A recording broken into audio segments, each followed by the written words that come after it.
Good morning. This is Dr. Madhusudan Reddy, PBR WITS Kavali. This session for second BTech first sem EEE students. Subject is basic electrical circuits.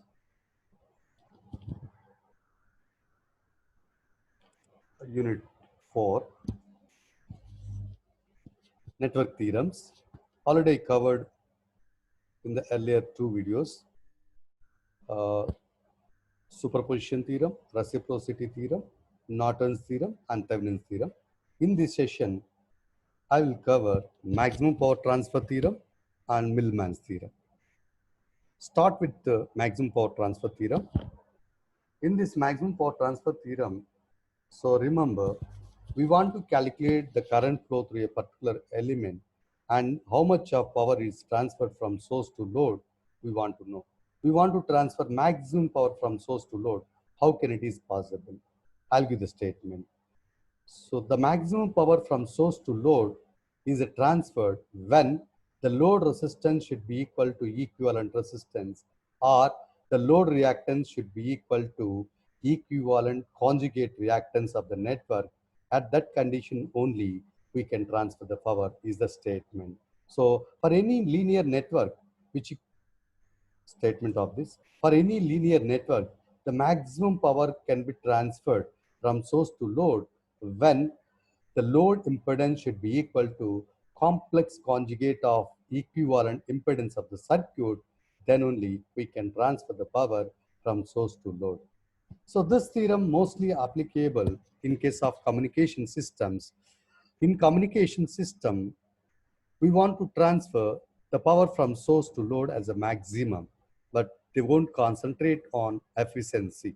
In this maximum power, efficiency is very reduced to 50%, but we transfer the maximum power to near to 100%, either 980 to 90, 95, 99 percentage of the maximum power we can transfer by controlling the load impedance. Parameters are load resistance and load reactance. So now we will continue with the proof of that, how we are transferring the maximum power and what is that condition, how can we be able to calculate. We will go through this procedure.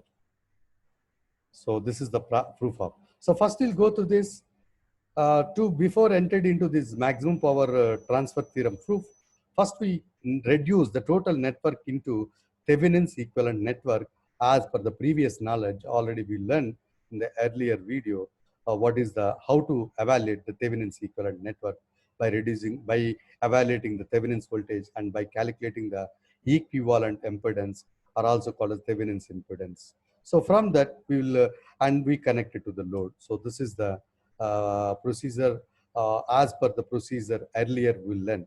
So now we converted the total network into an equivalent network which contains Thevenin's voltage and equivalent impedance which contain R equivalent plus J into X equivalent. So here you see that Z equivalent containing the R equivalent and X equivalent, and load containing the RL and XL. So now we want to calculate the current. Everyone knows that what is the current? Voltage by resistance or impedance. So therefore, I is equal to VTH by Z equivalent plus ZL. Z equivalent, substitute this R plus JX, and ZL, substitute RL plus JXL. From this, two real parts and two imaginary parts separate and summarize the real part and summarize the reactive part. So therefore, R plus RL is the real part, X plus XL is the reactance part. So therefore, I is equal to VTH by R plus RL plus J into X plus XL. Next, what is the power?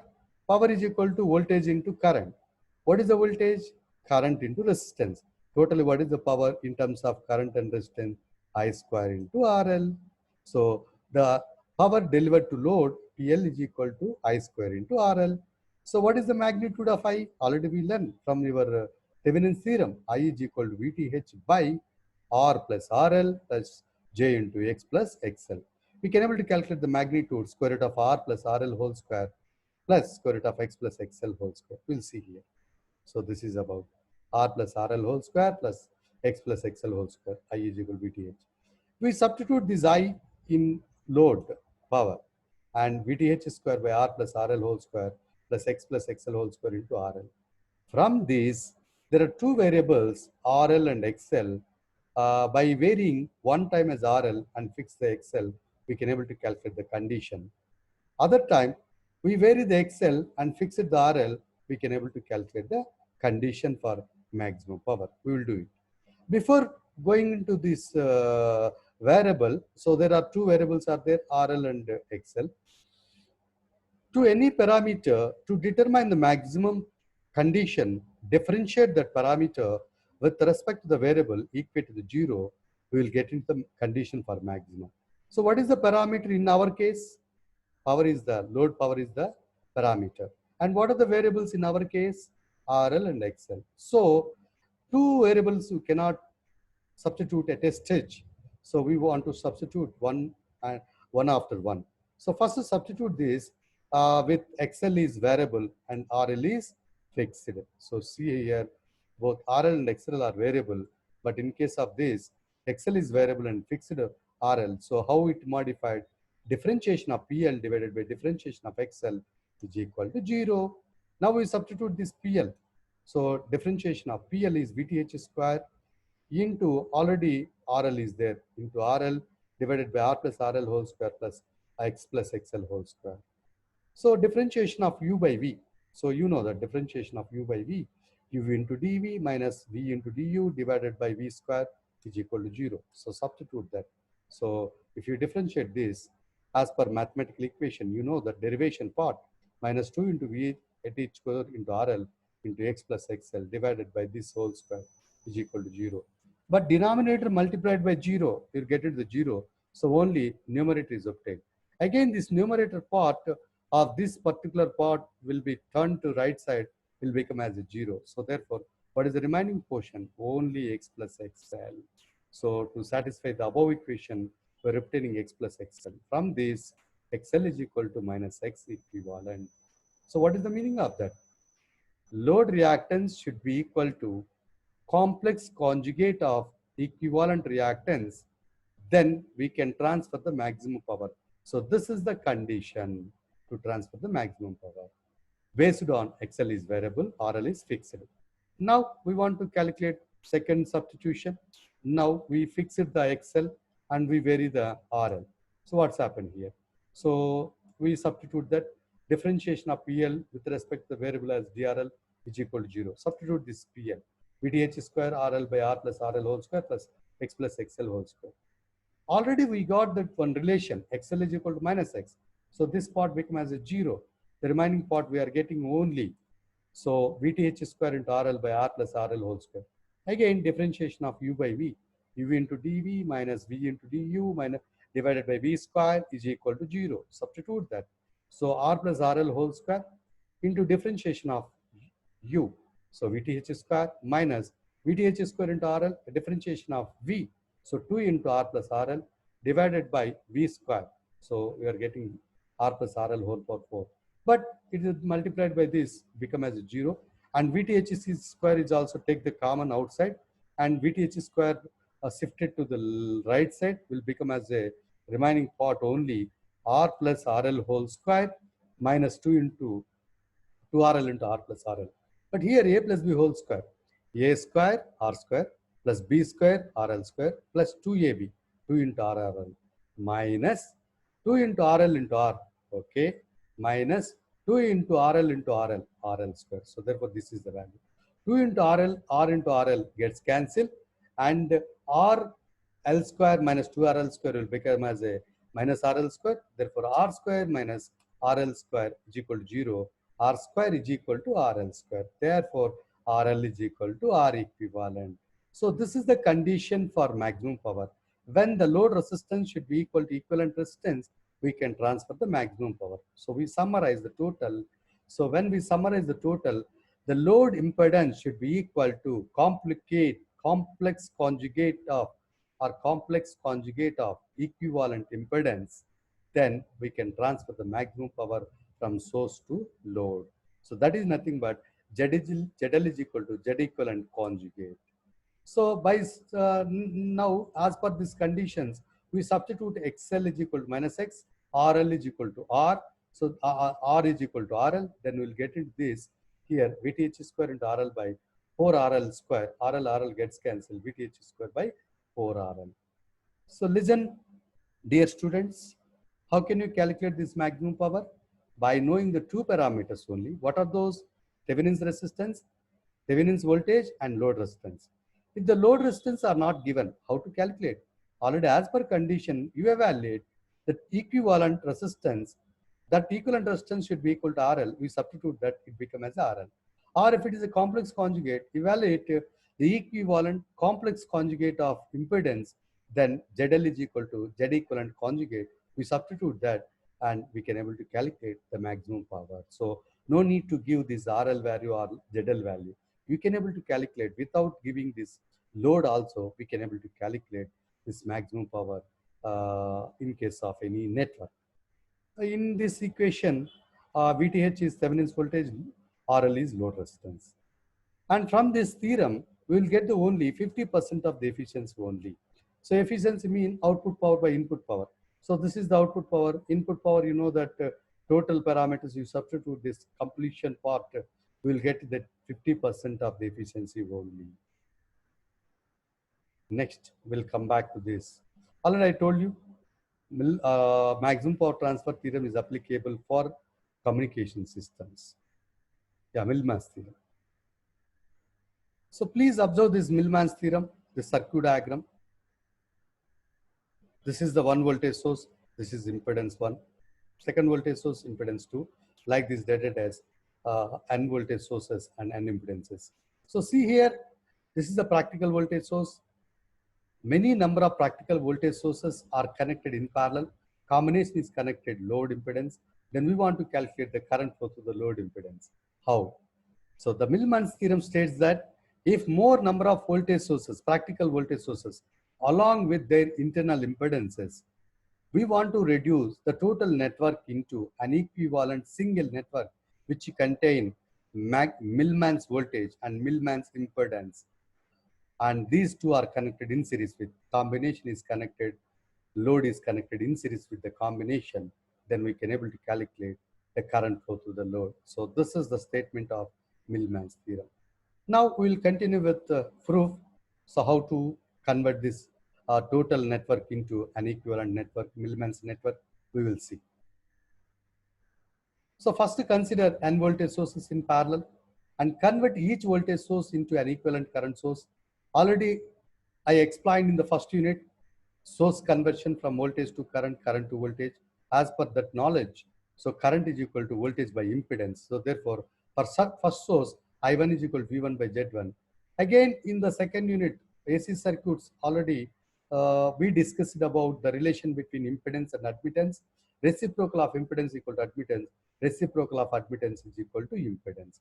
From this knowledge, so we will get this equation as I1 is equal to V1 into Y1. Similarly, we'll calculate these remaining sources currents. I2 is equal to V2 into Y2, I3 is equal to V3 into Y3, and for N, IN is equal to Vn into Yn. So where Yn, Y2, Y3 are admittances of individual branches are connected in parallel. So next, we'll go to this. So now, hence effective current sources across the terminals. See here how this network is converted, individual voltage source network into current sources. So see here, so this is I1 and in parallel with this is I1 in parallel with Y1. This is I2 in parallel with I2, I3 in parallel with I3. So as per KCL, you know that you want to calculate the total current. This is the total current leaving. These are all entering. I1 entering, I2 entering, I3 entering, that is IN is entering. It should be equal to total outside of the current. So total current equal to I1 plus I2 plus I3. So that total current is nothing but the Millman's current, that as IN. Similarly, total admittance equal to Y is equal to Y1 plus Y2 plus Y3. You see that. So this is the Millman current, I1 plus I2 plus I3 plus Z as IN across AB, terminals AB. So similarly, Millman admittance, total admittance is equal to Y1 plus Y2 plus Y3 plus Z as Yn. So now the above circuit is reduced to this equivalent circuit which contain only single current source along with the single admittance. But this is not enough. As per our statement, we want to convert current source into a voltage source. Again, you know that V is equal to I into Y. So therefore, we'll go to I divided by Y. So we'll go as this. So we convert this Zm is equal to reciprocal of admittance. Vm is equal to Im divided by Ym. So here Vm is equal to Im divided by Ym. So Zm is equal to 1 by Ym. So therefore, you're getting this Vm is equal to Im into Zm. So substituting Im and Ym in the above equation are modified as, so Vm is equal to, Im is nothing but I1 plus I2 plus I3 plus that is In divided by Ym is nothing but Y1 plus Y2 plus Y2. Again, what is the I1? V1 into Y1. What is I2? V2 into Y2. That as Vn into Yn divided by Y1 plus Y2 plus Y2. So this is the equivalent Millman's voltage. So if you know that equivalent, you can able to calculate the equivalent Millman voltage by simply knowing V1 Y1, or if you know the Z1, 1 by Z1 is equal to Y1. So like this, you'll get into this, you can able to simply algebraic sum of this Millman's current, the total current divided by algebraic sum of admittances represented as a Millman's voltage. So from this, Zm is equal to 1 by Ym. So therefore, 1 by. And we'll come back to the other equation. Vm is equal to Im into Zm. So from that, we reduced this equation. We reduced this equation as Vm is equal to Im is nothing but V1 into Y1. So Zm is nothing but 1 by Ym. So 1 by Ym is nothing but 1 by Y1. So whatever the way you substitute, Vm is equal to Im into Zm or Vm is equal to Im by Ym, whatever the way, we can able to calculate this. So we will get into this equivalent circuit, Millman's circuit, which contain only Millman's voltage along with Millman's impedance connected to the load. So then, so see this, what is that? So see here, so this is about the Vm and this is a Zm we evaluated and we connected the load impedance. Now we'll calculate this I. I is equal to Vm divided by Zm plus Zl. So we'll get into the, what is the current flow through this. So this is about the Millman's theorem. We proved the Millman's theorem by converting voltage source into current source and all the current sources, equivalent current source into voltage source. Then we'll get into the Millman's equivalent circuit. So this is the Millman's equivalent circuit, Vm, Zm, Zn. Thank you. Thank you. Stay home, stay safe. All the best. God bless you.